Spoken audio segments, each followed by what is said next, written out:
Salut à tous, c'est vendredi et ça faisait longtemps, mais le vendredi, c'est Rifivi. Voilà, c'est ma 25e vidéo sur cette chaîne, 25. Je sais pas si ça appelle spécialement un bilan ou un commentaire, mais ce que je sais c'est que YouTube marche beaucoup avec des gimmicks que je fais pas spécialement, et je voulais vous remercier d'être toujours plus nombreux malgré le fait que je balance pas des abonnez-vous, partagez, etc.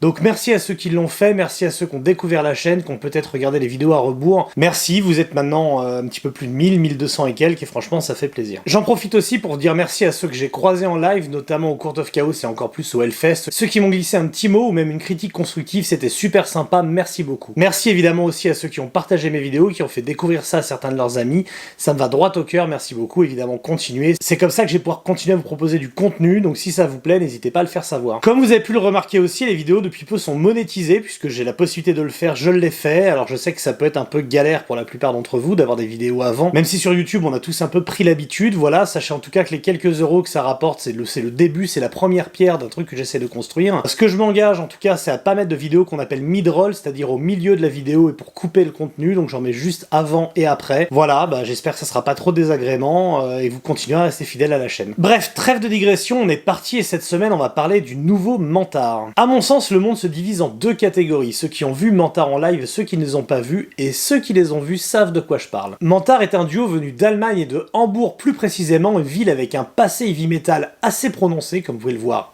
ici. Mais l'histoire reliant la ville d'Hambourg au rock est beaucoup plus ancienne. Dès l'après-guerre, la ville portuaire d'Hambourg développe un lien culturel très fort avec l'Angleterre et avec Liverpool en particulier. De nombreux clubs se forment, notamment dans le quartier très populaire de St. Pauli, qui est encore aujourd'hui une place bouillonnante réputée pour son antifascisme et sa lutte contre l'homophobie. D'ailleurs, le logo de leur club de foot, le St. Pauli FC, est aujourd'hui un symbole de ces luttes. Le St. Pauli FC est le seul club de foot avec un drapeau LGBT présent toute l'année dans le stade. Et des nombreux clubs rock du quartier, le plus connu est évidemment le Star Club, célèbre pour avoir accueilli notamment les Beatles, Jimi Hendrix ou Sabbath par la suite. Ah, j'ai dit Sabbath, on se rapproche là. Dans les années 70, il y a un groupe un peu marquant qui se forme à Hambourg, il s'agit de Lucifer's Friend. Le groupe est formé par un Anglais, John Lawton, resté à Hambourg après le split de son groupe précédent, Stonewall. Il s'associe alors avec un groupe allemand local de German Bonds, et c'est ainsi que naît Lucifer's Friend, groupe qui mêle les inflexions progressives du moment et le hard rock naissant. Ils vont signer chez Vertigo Records, donc comme Black Sabbath, et si le succès n'est pas toujours au rendez-vous, notamment à cause de la tendance du groupe à changer de style à chaque album, aujourd'hui grâce à internet, Lucifer's Friend a retrouvé sa place, celle d'avoir un petit fauteuil dans un coin dans les noms des précurseurs du Doom. D'ailleurs, le riff du premier titre du premier album de Lucifer's Friend, c'est exactement le même que celui de Immigrant Song de Led Zeppelin. Deux albums sortis à la fin de l'année 70 à un mois d'intervalle, il va falloir que j'enquête là-dessus, moi. Après, ils sont peut-être juste inspirés tous les deux du générique de Max la Menace, une série sortie en 65. Je vous mets un lien, vous me direz.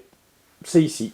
Là. Et Mentard alors, oui, ok, parlons de Mentard. Mentard sont des purs produits de St. Pauli. On retrouve chez eux l'énergie du quartier, sa soif de vivre et sa fascination pour la sueur et la fureur. On revient à ce que je disais au début sur les prestations live du groupe. Le duo, torse nu, face à face, dégueule son énergie sur le public. Hanno Clarhart, le chanteur-guitariste du groupe, a quelque chose en lui de rageur qu'il exprime avec sa musique. Catégorisé comme une déclinaison du sludge hardcore post-metal, cette grande catégorie que la scène de Savannah a démocratisée dans les années 2000 et qui depuis sert de catalyseur au métal lourd et tortueux, parfois un peu arty. Le groupe préfère parler de black metal doom punk, donc sludge c'est très bien en fait. Leur premier album Death by Burning suinte de cette fureur. Il fait en quelque sorte un pont entre Riot God et la seconde partie de carrière de Darkthrone, se rapprochant par son spleen industriel et son cynisme affiché face à la folie de ce monde de ce que pouvait proposer par exemple Fudge Tunnel ou Iron Monkey au début des années 90. Il est là le gros rôle en sludge. L'album est d'ailleurs porté par un morceau qui fera parler du groupe, White Knights, qui finalement convoque un peu les Melvins dans cette mixture. Un morceau exceptionnel. Sorti chez Svart Records, Death by Burning fait son chemin et amène le duo à signer chez Nuclear Blast, la plus grosse crèmerie possible. Et Ode to Flame, l'album suivant, va faire grimper en flèche la notoriété du groupe, portée notamment par les presque 200 concerts que le groupe va donner en soutien de l'album. Mentard joue partout, dans toutes les salles et festivals possibles. Ils sont à l'aise dans les sphères métal, vu le bruit qu'ils font, et dans les sphères punk, parce qu'ils n'ont jamais perdu leur amour pour le DIY. C'est avec l'album The Modern Art of Setting on a Blaze que l'aventure se poursuit. Vous noterez d'ailleurs 3 albums, 3 références au feu. Et c'est avec cet album et l'accroissement de leur notoriété que les premières polémiques arrivent. Celle-ci porte sur la pochette de l'album que le groupe n'a pourtant pas choisi par hasard. Der Lichtbringer, le porteur de lumière, est une sculpture visible sur un mur de la Böttcherstraße à Brême, ville où habite désormais le batteur du groupe Erin Friedrich Sakaria. Elle est l'œuvre de Berhard Oetger, sculpteur adhérent du parti nazi qui en 1936 figure par cette sculpture la victoire du Troisième Reich sur les forces du mal. Son but était de flatter Hitler, mais le parti a rejeté son œuvre, la considérant comme déviante. Il a par la suite d'ailleurs été radié du parti. Le groupe, qui pour rappel ouvre son album avec une chanson intitulée Age of Absurd, a choisi cette œuvre pour souligner toute l'ambivalence d'une pièce d'art, faite pour de sombres raisons et encore exposée aujourd'hui dans la ville sans aucune explication. Dans un sens, le groupe a rajouté une plaque sur le tableau sur lequel il y a marqué « L'art moderne de foutre le feu ». Et si jamais quiconque doutait de leur positionnement, bah tout est expliqué sur les réseaux sociaux. D'ailleurs, le groupe en profite pour expliquer que ce n'est pas un groupe politique, défini politique,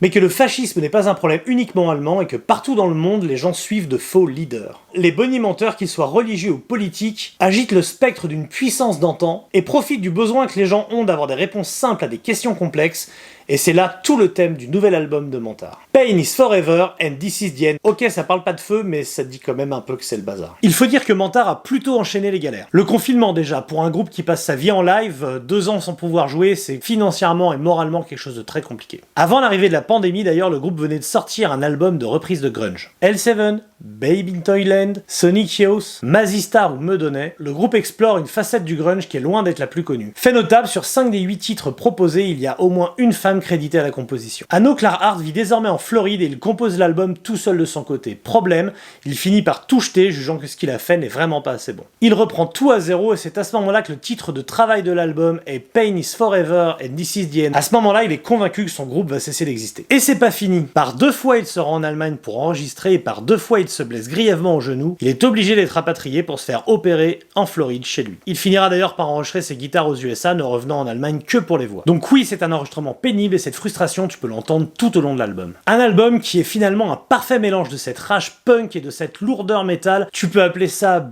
black and roll, tu peux appeler ça sludge, moi j'ai envie d'appeler ça metal total. Pain is Forever and This is the End of the World est un pavé rageur de 40 minutes, traitant de ce monde en déliquescence, des cultes et chapelles, de la folie des sectes. D'ailleurs, la pochette elle-même est pensée comme un logo de culte, reprenant un petit peu la façon dont est fait le logo de la Scientologie. Et Clarhart de statuer, je ne pense pas que la musique changera quoi que ce soit au monde, mais j'essaye d'apporter des bonnes vibrations avec de la musique sombre. Eh bien, écoutez l'énergie folle qui s'échappe de la chanson Grim Reaping, écoutez la rage sur Egg Them Low sur The Rats Can Get Them, ou alors Odysseus, le mid-tempo poisseux qui finit l'album, et vous aurez un panorama quasi complet du groupe, un album que je peux considérer sans problème comme leur meilleur à ce jour. Après, je peux vous en parler toute la journée, ça changera rien à ce que vos oreilles vont en penser, alors vous retrouvez en description une chronique plus complète sur le site Desert Rock, vous trouverez en description un lien pour écouter l'album, des liens pour l'acheter, faites-vous votre avis et surtout dites-moi en commentaire ce que vous en pensez du groupe, si vous les avez vus en live, si vous les avez vus en live, je sais que vous vous en souvenez, ça c'est obligatoire, et voilà, qu'est-ce que vous pensez de l'album finalement? De notre côté, on se retrouve vendredi prochain pour une prochaine vidéo.